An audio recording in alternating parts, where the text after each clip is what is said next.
भारत जी जारियत ख़िलाफ़ सिंध ॾेई शहर में ज़बरदस्त एहतिजाज, मोदीअ ते लहनतुनि जो वसकारो। ॾेई सिंध खां रिपोर्ट करे रहियो आहे अली ग़ुलाम खोसो।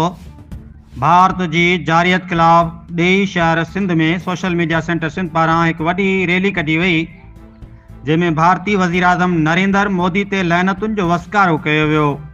खेसि दुनिया लाइ ख़तरो करार ॾिनो वियो। मुज़ाहिरीन जो अज़मत पाकिस्तान जी फ़ौज सां गॾिजी भारत जी हर साज़िश जो मुक़ाबिलो कयो वेंदो। रैली जी अॻुवाणी ह्यूमन राइट्स बदीन जी media coordinator team Ali Ghulam खोसो कई। एहतिजाजी रैली में अली ग़ुलाम खोसो, ग़ुलाम मुश्तबा खोसो, राजा जरवार, नज़ीर मल्ला, अला बचायो दलवाणी, ज़ीशान अली खोसो, दीदार जमाली, ग़ुलाम अकबर उस्मानी, अयाज़ खोसो, मोहम्मद खान खोसो ऐं शाहिद अली खोसो समेत केतिरनि ई शिरकत कई। एहतिजाज दौरान मुज़ाहिरीन पाकिस्तान ज़िंदाबाद जा नारा हंया। पाकिस्तान आर्मी ज़िंदाबाद, पाकिस्तान ज़िंदाबाद ऐं सिंधु तास मुआहिदे बाबति भारत जी बयानबाज़ी ते बि सख़्तु रद्दअमल ज़ाहिर कयो वियो। मुज़ाहिरीन जो चवणु हो त भारतीय साज़िश जो भरपूर जवाबु ॾिनो वेंदो।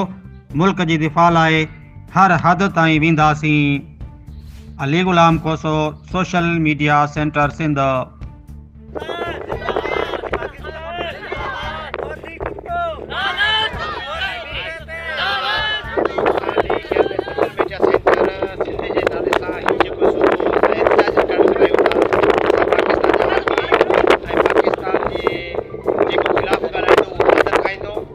सरकार खे वाज़े करणु ॼाणूं था त असां इंडिया जी का बि